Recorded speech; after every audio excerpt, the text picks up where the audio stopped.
Quand on parle de restes humains à restituer, on parle de quoi?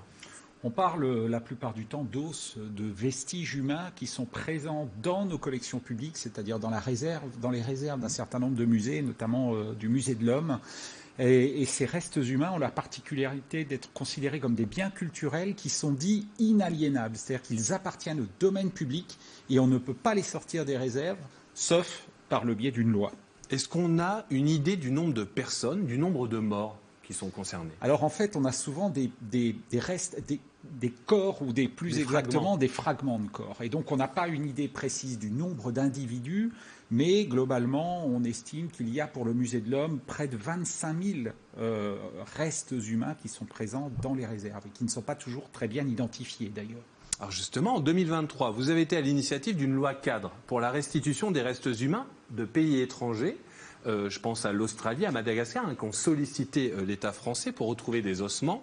Cette fois, les recommandations portent sur le territoire national. On pense en particulier quelquefois à des personnes enlevées finalement au temps des colonies parfois pour être exposées. Oui, c'est ça. C'est le cas des Kalinas en Guyane qui ont été ramenés dans l'Hexagone pour être exposés dans des zoos humains au jardin d'acclimatation et qui sont morts sur le territoire national. Et évidemment, leurs descendants aujourd'hui, les communautés, les familles souhaitent récupérer les restes humains de leurs ancêtres pour pouvoir pratiquer des rites funéraires et ne pas les laisser dans des boîtes dans les réserves du musée de l'Homme. Alors, il y a aussi une dimension scientifique, puisque parmi les critères que vous recommandez au ministère de la Culture, il y a la mise en place d'un collège scientifique et interculturel, finalement, pour chaque restitution. Oui, parce que le sujet important, c'est d'identifier précisément ces restes humains. Parce qu'évidemment, des restes humains qui viennent de Guyane, ça n'identifie pas suffisamment celles et ceux qui seraient en capacité de demander la restitution. Ces restes humains pourraient être issus des tribus Wayana ou Kalina ou des Bushinege qui sont les descendants d'esclaves. Ce serait même induire une vision coloniale, finalement. Exactement. Et donc, il faut identifier, c'est là le rôle des scientifiques, finalement, d'identifier, de mener des recherches de provenance, au fond, pour pouvoir restituer le plus précisément possible aux bonnes personnes, aux bons descendants, si j'ose dire. Une autre condition sine qua non de ces demandes de restitution, Christophe Marion, c'est qu'elles soient à des fins funéraires. L'idée, finalement, c'est que ces ossements ne finissent pas dans des musées derrière une vitrine. Oui, c'est surtout que, comme je le disais, ces restes humains sont frappés aujourd'hui d'inaliénabilité. C'est-à-dire qu'on ne peut pas les sortir du domaine public, sauf par le biais d'une loi.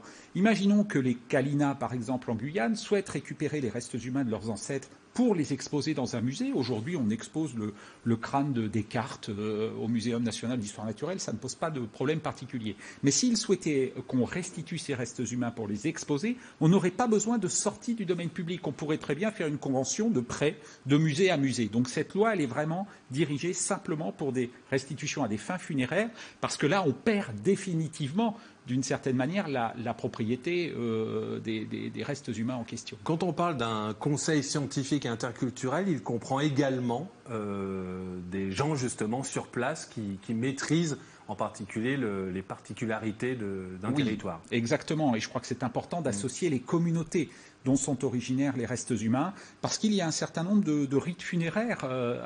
Je sais que des chamans guyanais sont venus au musée de l'Homme, dans les réserves du musée de l'Homme, pour préparer, si cette loi était adoptée, pour préparer le voyage de leurs ancêtres de Paris vers la Guyane. Donc il y a un certain nombre de rites qui font au fond la richesse de ce qu'est la France aujourd'hui, c'est-à-dire des communautés, des cultures différentes, et je crois qu'ils méritent le plus grand respect.